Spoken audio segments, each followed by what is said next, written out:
കരിമണൽ കർത്തായുടെ ആസ്ഥാനത്ത് നിന്ന് വീതം വെച്ച കോടികൾ പോയ വഴികൾ ഏതൊക്കെയെന്ന് തുറന്നടിക്കുകയാണ് ദേശാഭിമാനിയുടെ മുൻ അസോസിയേറ്റ് എഡിറ്ററും കമ്മ്യൂണിസ്റ്റ് സൈദ്ധാന്തികനുമായ ജി ശക്തിധരൻ.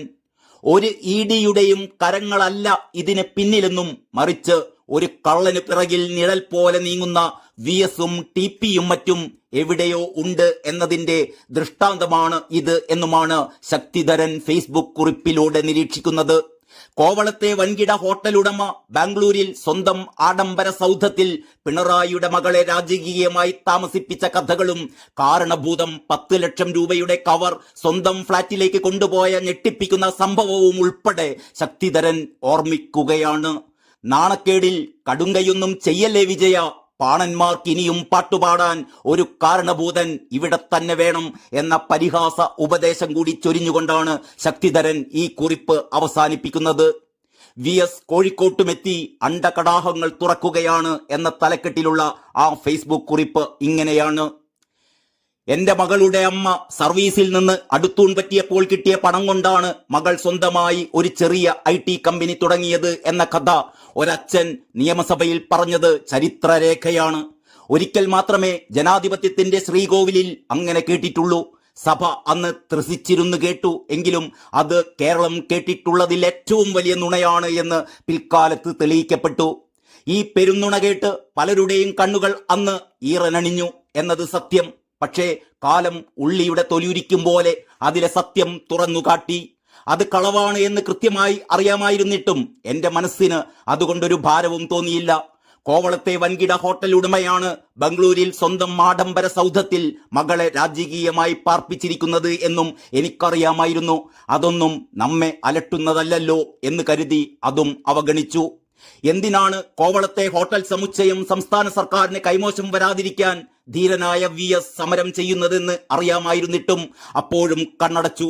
10 ലക്ഷം രൂപ വീതം 2 കവറുകളിലിട്ട് രാത്രി 10:30 മണി കഴിഞ്ഞ് AKG സെന്ററിലെ ഫ്ളാറ്റിൽ മടങ്ങിയെത്തിയ കാരണഭൂതൻ കാറിൽ നിന്നിറങ്ങി പടിവാതിക്കൽ കാത്തുനിന്ന പ്രധാന സെക്രട്ടറിയുടെ കയ്യിലേക്ക് ഒരേ വലിപ്പമുള്ള 2 കവറുകളിൽ ഒന്ന് മാത്രം ഏൽപ്പിച്ച് സ്വന്തം ഫ്ളാറ്റിലേക്ക് പോയതറിഞ്ഞിട്ടും മനസ്സിലൊരു ദുഷ്ചിന്തയ്ക്കും ഇടം കൊടുത്തില്ല.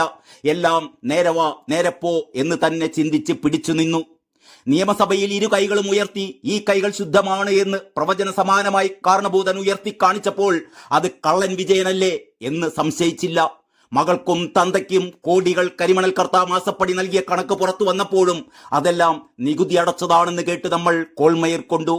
പക്ഷേ ആ കോടികൾ ആര് വിഴുങ്ങി എന്നത് ഉത്തരം കിട്ടാത്ത സമസ്യയായി ഇതേവരെ അവശേഷിക്കുകയായിരുന്നു. പക്ഷേ കോഴിക്കോട്ടങ്ങാടിയിൽ 9 മാജിക് പൂട്ടുകൾ 2 ദിവസം മുമ്പ് പൊടുന്നനെ തുറന്നു. അപ്പോഴാണ് കരിമണൽ കർത്തായുടെ ആസ്ഥാനത്ത് നിന്ന് വീതം വെച്ച കോടികൾ കാരണഭൂതന്റെ മരുമകന്റെ പുത്തൻ കൂറ്റുകാരായ സഹപാഠികളുടെ മേശവലിപ്പിലിരുന്ന് വർഷങ്ങളായി അർമാദിക്കുകയായിരുന്നു എന്ന സത്യം ബോധ്യമായത്. ഈ കോടികളുടെ പൊരുൾ എന്താണ്? ഒരു ഇഡിയുടെയും കരങ്ങളല്ല ഇതിന് പിന്നിൽ. ഒരു കള്ളന് പുറകിൽ നിഴൽ പോലെ നീങ്ങുന്ന VS-ഉം TP-യും മറ്റും എവിടെയോ ഉണ്ട്.